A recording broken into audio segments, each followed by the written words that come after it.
السلام علیکم ورحمۃ اللہ تعالی وبرکاتہ۔ نحمده ونصلي ونسلم على رسوله الكريم، اما بعد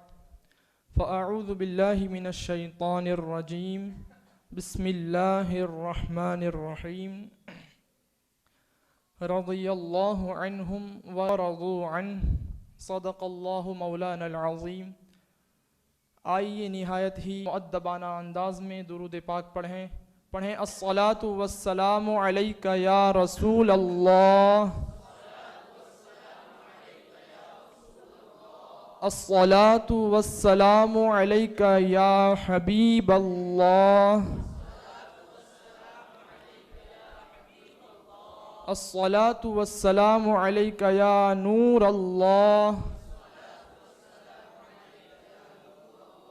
وعلی آلک واصحابک یا حبیب اللہ۔ سرکار سیدی اعلیٰ حضرت صحابہ کرام کی شان میں ارشاد فرماتے ہیں، جان و دل تیرے قدم پرواریں، جان و دل تیرے قدم پرواریں، کیا نصیبے ہیں تیرے یاروں کے، کیا نصیبے ہیں تیرے یاروں کے۔ یقیناً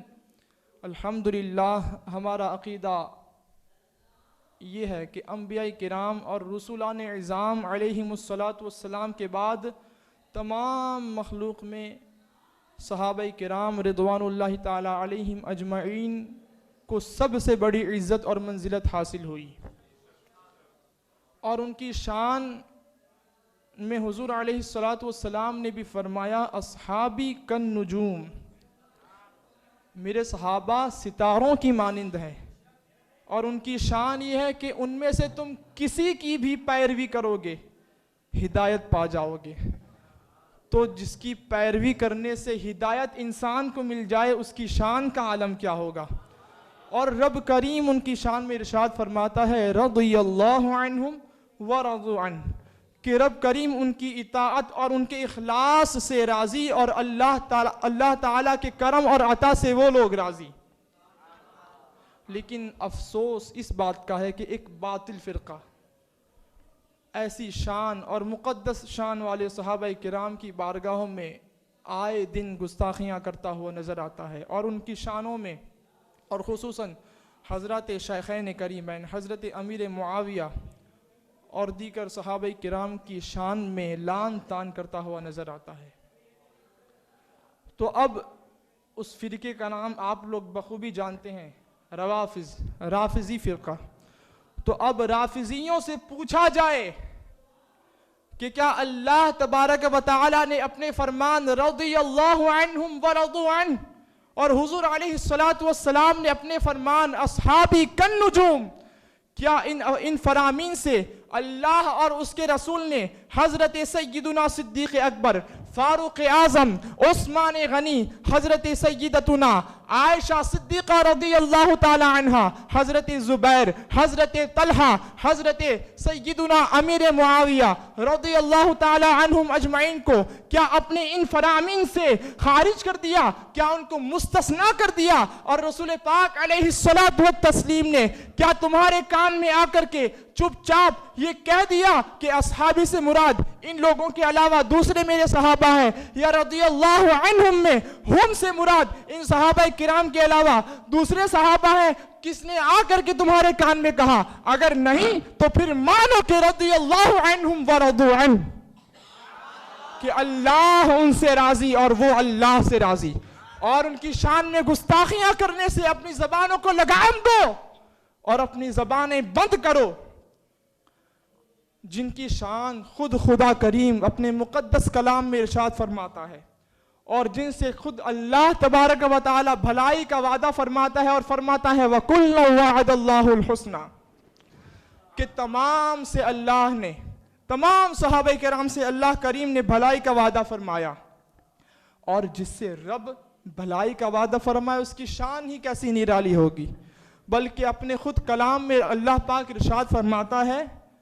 جن سے اللہ پاک نے وعدہ بھلائی فرمایا، بھلائی کا وعدہ فرمایا، ان کی شان میں اللہ پاک فرماتا ہے اولئک عنہا مبعدون، وہ جہنم سے دور رکھے گئے ہیں، لا یسمعون حسیسہا، وہ جہنم میں جانے کی بات تو دور، وہ اس کی بھنک تک نہ سنیں گے، وَهُمْ فِي مَشْتَهَتْ أَنفُسُهُمْ خَالِدُونَ، اور وہ ہمیشہ اپنی من مانتی مرادوں میں رہیں گے، لا يحزنهم الفزع الاکبر، قیامت کی وہ سب سے بڑی گھبراہٹ انہیں غمگین نہ کرے گی، ان کی شان تو ایسی نرالی ہوگی، ایسی نرالی ان کی شان ہوگی،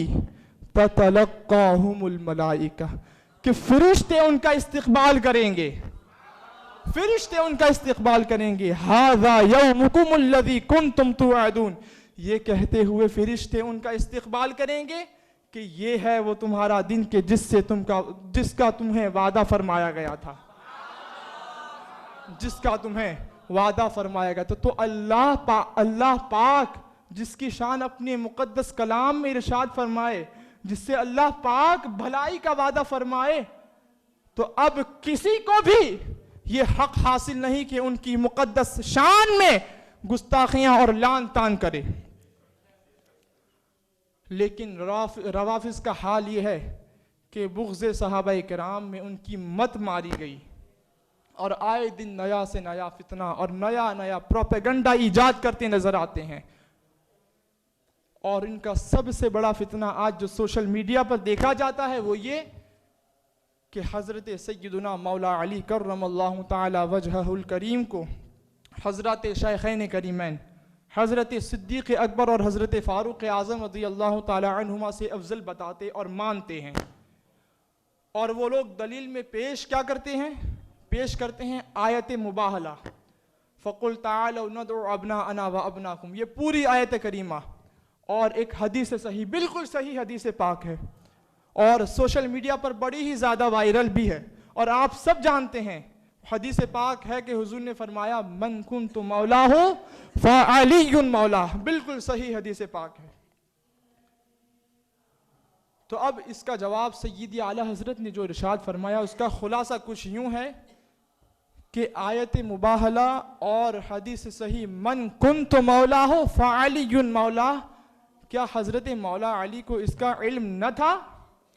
آیت مباہلہ اور حدیث صحیح کا علم نہ تھا؟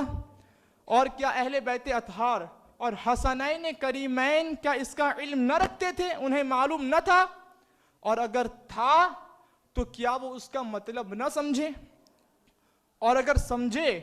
اور اس میں یہ پایا کہ مولا علی ہی افضل ہیں، مولا علی نے یہ پایا کہ میں ہی افضل ہوں، تو کیا وہ خاموش رہے؟ نہیں، ہرگز نہیں، بلکہ مولا علی نے تو اپنی بارہا اپنی تقاریر میں اس بات کی تصریح فرمائی کہ حضرت ابو بکر اور حضرت سیدنا عمر فاروق اعظم رضی اللہ تعالی عنہما ہی افضل ہیں، اور شیخین کریمین کی افضلیت مطلقہ کی بارہا اپنی تقاریر میں خود مولا علی نے اس تصریح فرمائی، اور مولا علی سے یہ بات اور یہ قول کہ شیخین کریمین ہی افضل ہیں تواتر کے ساتھ منقول ہوا ہے، اور 80 سے زیادہ صحابہ کرام اور تابعین اعظام نے اس کو روایت کیا، اور تواتر کے ساتھ جو چیز منقول ہو اس کا انکار کوئی نہیں کر سکتا۔ تو کیا مولا علی کو آیت مباہلہ معلوم نہ تھی؟ اور الصواعق المحرقہ میں ہے کہ خود مولا علی کرم اللہ تعالی وجہہ الکریم فرماتے ہیں لا اجد احدا یفضلنی علی ابی بکر و عمر الا جلدتہ حد المفتری، کہ اگر میں کسی کو پاؤں گا کہ وہ مجھے حضرات شیخین حضرت ابو بکر صدیق اور حضرت فاروق اعظم رضی اللہ تعالی عنہما سے مجھے افضل بتاتا ہے اور مجھے افضل مانتا ہے تو میں اسے حد مفتری، بہتان باندھنے والے کی حد ماروں گا، جو کہ 80 کوڑے بنتے ہیں۔ تو اس کا جواب جو اعلیٰ حضرت نے فرمایا کہ کیا انہیں اس آیت کا اور حدیث صحیح کا علم نہ تھا، بلکہ مولا علی تو اپنی زندگی میں اس بات کا اعلان فرماتے رہے کہ شیخین ہی افضل ہیں، شیخین ہی افضل ہیں، تو اب ہماری کیا مجال ہے، ہماری حیثیت ہی کیا ہے کہ سرکار مولا علی شیر خدا اسد اللہ الغالب کے خلاف عقیدہ رکھیں؟ ہم کون ہوتے ہیں کہ ان کے خلاف عقیدہ رکھیں؟ الحمدللہ ہمارا عقیدہ وہی عقیدہ ہے جو سرکار سیدنا مولا علی کرم اللہ تعالی وجہہ الکریم کا عقیدہ تھا، اور اہل بیت اطہار کا عقیدہ جو تھا کہ شیخین ہی افضل ہیں، شیخین ہی افضل ہیں۔ الحمدللہ ہم یہ کہتے ہیں، اور اہل سنت و جماعت کا الحمدللہ یہ عقیدہ ہے کہ نہ صحابہ کرام سے دشمنی رکھتے ہیں نہ اہل بیت اطہار سے، بلکہ ہمارا عقیدہ یہ ہے کہ وَنَكُفُّ عَنْ ذِكْرِ الصَّحَابَةِ إِلَّا بِخَيْرٍ، کہ جب ذکر صحابہ ہوتا ہے تو ہم بھلائی کے ساتھ ہی ان کا ذکر کرتے ہیں، اور بھلائی کے ساتھ ہی ان کا ذکر کرنا فرض ہے۔ اور الحمدللہ ہمارے امام بھی ہم کو سکھا کر کے گئے کہ نہ صحابہ کرام کے دشمن بن جانا نہ اہل بیت اطہار سے دشمنی کرنا، بلکہ جب تم اپنا ذکر کرنا، صحابہ کرام کا ذکر کرنا، تو یہی کہنا کہ اہل سنت کا ہے بیڑا پار، اصحاب حضور نجم ہے اور ناو ہے عطرت رسول اللہ کی، وما توفیقی الا باللہ۔ السلام علیکم ورحمۃ اللہ تعالی وبرکاتہ۔